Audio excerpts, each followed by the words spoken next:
Say yes to new beginnings. Yes. Say yes to new standards of excellence. Yes. Say yes to engaging reportage with a difference. Yes. Introducing Yes International Magazine.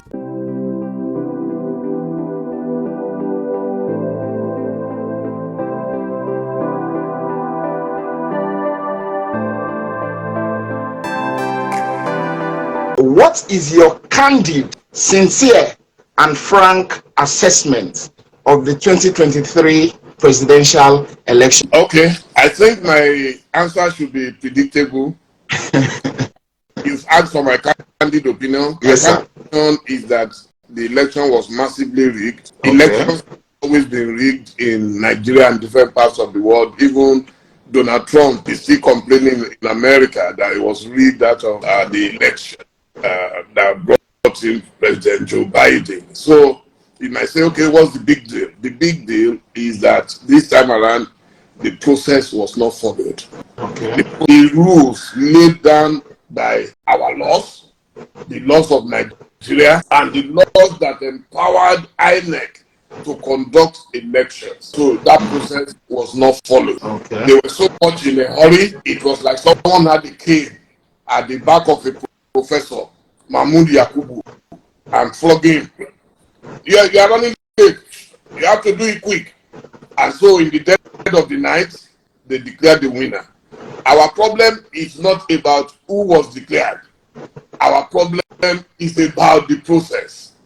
If the process was transparent, was honest, was free, was fair, then there will be no question. I will be the first person to congratulate whosoever won the election. You know, in 2019, when it was announced that President Muhammadu Buhari won the election, I was supporting the former Vice President Atiku Abubakar and Peter Obi because they had a joint ticket in 2019.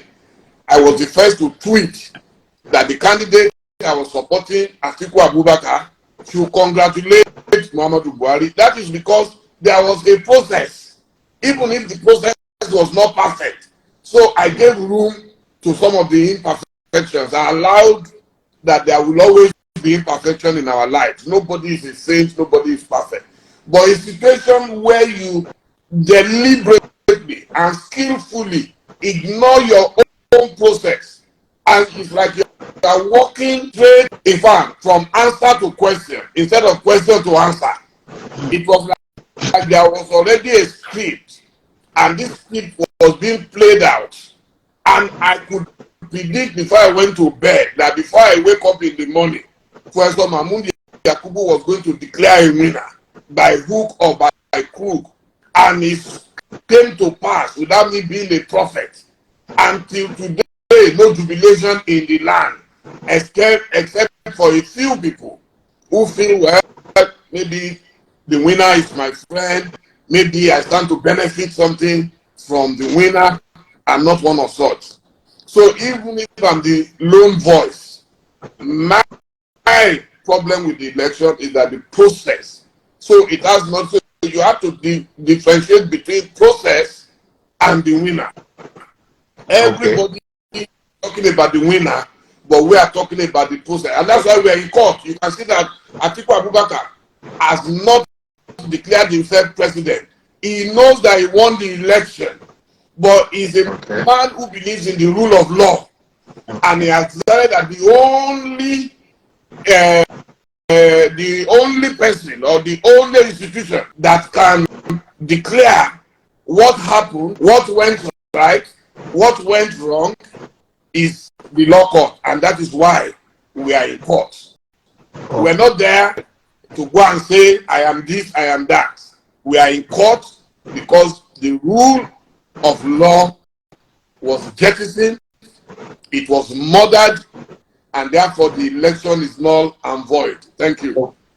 Okay, sir. Now, I would like to take you up on this. What would have been your response if INEC had declared Alhaji Atiku Abubakar the winner of this controversial election? The election would have been very transparent for that to happen. But yeah, it would have been very transparent. If you know Alhaji Atiku Abubakar the way I now know him, even better than when I last supported him in 2019, I will continue to re-emphasize that. But because people think I only just jumped into supporting him now, I supported him and Peter Obi in 2019.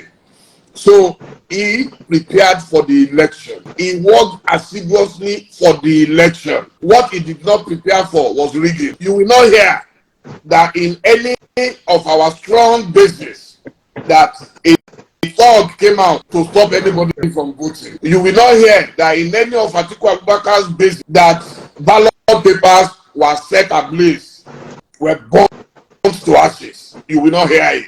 You will not hear that Atiku Abubakar has said any foul word to anyone from the beginning of his journey 30 years ago when he stepped down for Chief Moshood Abiola in Jos in 1993 at the SDP convention. Till today, you will not hear that he has engaged in any act of violence or abusing his opponents. He's a man who has remained steadfast to his vision, to his mission, and remains very focused.